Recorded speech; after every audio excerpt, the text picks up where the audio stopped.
Assalamualaikum warahmatullahi wabarakatuh. Alhamdulillah, segala puji bagi Allah. Selawat atas Nabi besar Muhammad sallallahu alaihi wasallam. Yang sama-sama kita hormati Bapak Haji Asep Hadiat SHMH selaku penguji pada kesempatan ini, dan tentunya kepada teman-teman sekalian peserta diklat supervisi pengawas madrasah yang berbahagia. Izinkan saya pada kesempatan ini memaparkan laporan hasil praktek on the job training OJT Diklat Supervisi Pengawas Madrasah tahun 2021. Perkenalkan, nama saya Taufik Nasution MPD, tempat tanggal lahir Senebu Punti 6 Maret 1983. Hari ini usia saya 38 tahun, dan ketika diangkat menjadi pengawas di tahun 2019, yaitu ketika usia saya 36 tahun. Sehingga waktu itu saya pernah dinobatkan sebagai pengawas termuda seprovinsi Aceh. Dan nampaknya pada kesempatan ini juga saya pengawas termuda peserta diklat untuk supervisi pengawas madrasah. Kenapa ini perlu saya sampaikan? Karena saya banyak kurangnya daripada kawan-kawan yang lain, sehingga saran dan masukan sangat diharapkan. Bab 1 pendahuluan diawali dengan latar belakang, yaitu dalam melaksanakan pembinaan, pemantauan, dan penilaian, pengawas madrasah perlu mengumpulkan, mengidentifikasi, mengolah, dan menganalisis data sekolah binaan yang meliputi sumber daya pendidikan, proses dan hasil belajar, sarana dan lingkungan. Oleh karena itu, pengawas perlu mengetahui dan menginventarisasi permasalahan-permasalahan yang ada di madrasah. Untuk mencapai tujuan kepengawasan, Pusdiklat Kementerian Agama RI melaksanakan diklat supervisi bagi pengawas madrasah sejak tanggal 27 September sampai dengan 13 Oktober 2021 secara online atau daring, di mana hasil akhir dari diklat ini adalah meningkatkan kompetensi dan profesionalisme pengawas madrasah dalam melaksanakan supervisi akademik dan manajerial. Tujuan penulisan laporan yang pertama, mendeskripsikan praktek penyusunan program supervisi akademik dan manajerial. Kemudian yang kedua, mendeskripsikan pelaksanaan supervisi akademik dan manajerial. Dan selanjutnya yang ketiga, mendeskripsikan laporan supervisi akademik dan manajerial. Bab 2, data dan pembahasan. A. Penyusunan program supervisi akademik dan manajerial, di mana tujuannya pembinaan terhadap kompetensi pedagogi guru dalam menyusun administrasi perencanaan pembelajaran, di mana targetnya 100% guru madrasah binaan mampu meningkatkan kompetensi pedagogiknya dalam menyusun administrasi perencanaan pembelajaran.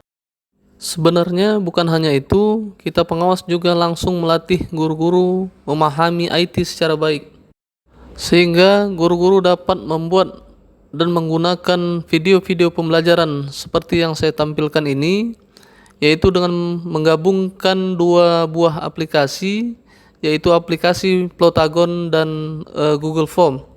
Menurut pantauan kita, anak-anak sangat senang walaupun belajar secara daring dengan video pembelajaran yang kita buat. Tujuan kedua, pembinaan terhadap kepala madrasah dan tim pengembangan kurikulum di madrasah dalam menyusun dokumen 1 KTSP, di mana targetnya juga 100% kepala madrasah dan tim pengembangan kurikulum di madrasahnya mampu menyusun dokumen 1 KTSP.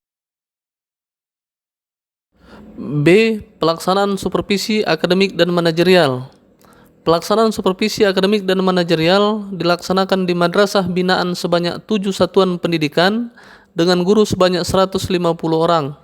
Pelaksanaan supervisi akademik berpedoman pada rencana pengawasan akademik atau yang sering kita kenal dengan RPA, sedangkan supervisi manajerial berpedoman pada rencana pengawasan manajerial yang biasanya kita sebut dengan RPM. C. Laporan supervisi akademik dan manajerial. Tujuan pertama tadi meningkatkan kompetensi pedagogi guru dalam menyusun administrasi perencanaan pembelajaran sudah mencapai 80%, sehingga tindak lanjutnya terus dibina secara rutin.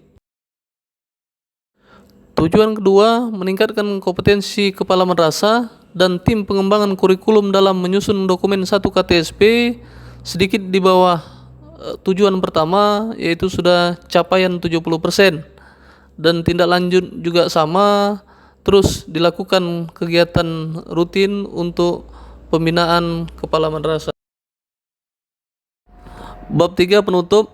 A. Kesimpulan. Pelaksanaan program pembinaan terhadap kompetensi guru dalam menyusun administrasi pembelajaran pada semester genap tahun pelajaran 2020-2021 dan semester ganjil tahun pelajaran 2021-2022 sudah mencapai 80%. Pelaksanaan program pembinaan terhadap kompetensi kepala madrasah dan tendik dalam menyusun dokumen 1 KTSP pada semester genap tahun pembelajaran 2020-2021 dan semester ganjil tahun pembelajaran 2021-2022 sudah mencapai 70%. B. Rekomendasi. Yang pertama, perlu dilaksanakan BIMLAT bagi guru, dan yang kedua tentunya perlu juga dilaksanakan BIMLAT bagi kepala madrasah. Selanjutnya lampiran. Yang pertama, format daftar hadir pembinaan guru. Kedua, model RPA dan RPM. Kemudian ketiga, penilaian administrasi perencanaan pembelajaran. Format lembar validasi dokumen 1 KTSP. Aplikasi pengolahan nilai dan video dan foto-foto kegiatan. Terakhir, ada sebuah kata-kata bijak di mana ada kekuatan yang sangat besar yang tumbuh di dunia melalui berbagi bersama, berdoa bersama, menderita bersama, dan bekerja bersama-sama. Terima kasih.